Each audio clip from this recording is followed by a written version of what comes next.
everyone, I'm Aera. And I'm Kiri. This is our next video to show you guys the layout of our emergency department so you get a better understanding for where things are. Hope you like it.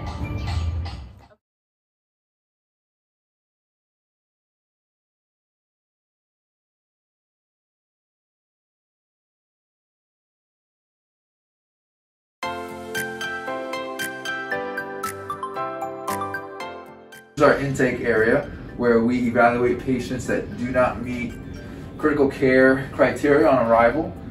So we see everybody here most of the time. This is also an area that we can transition and take care of patients for the fast track. So we see a lot of fractures and easy lacerations up here. As a fourth-year resident, this is also the area where we get most of our moonlighting experience. This is where everything pretty much gets started.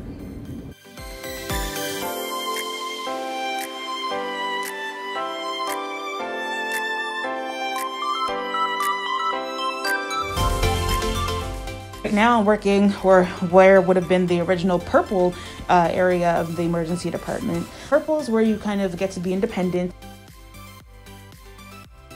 The patients you see back here are the ones who are undifferentiated, but like super undifferentiated. You really get a chance to sort of spread your wings and figure out your style of practicing emergency medicine and get to do that pretty independently.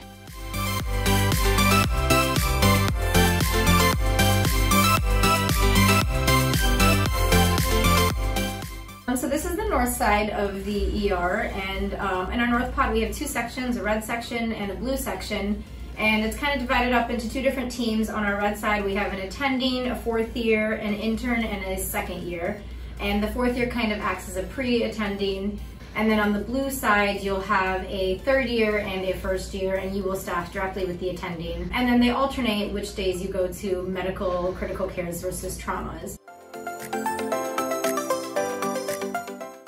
Everybody sits together, so it makes life so much easier when you can actually be friendly with your attendings, your nurses, your techs, your pharmacists, and your RTs. You work with two different nurses based on your room numbers, which is really good for continuity for the rest of the day. And this is kind of the higher acuity side of our ER.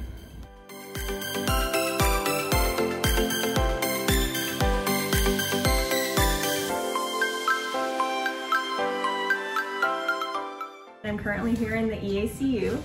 This is an area of our emergency department that before COVID times was an observation area where patients would come to complete workups before they were being admitted. Now this is our non-COVID area where we still see a handful of sick patients, but also other patients with complaints that are not related to coronavirus.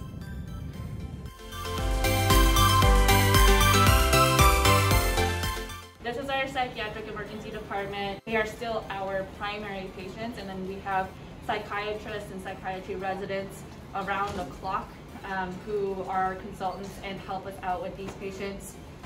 It's a fantastic resource for us. We feel very lucky, and they really help us serve this population.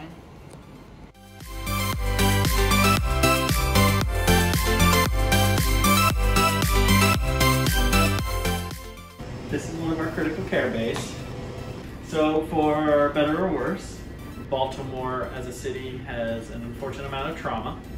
As a ED resident, you are head of the bed and then are involved in whatever procedures need to happen, typically on the right side of the body.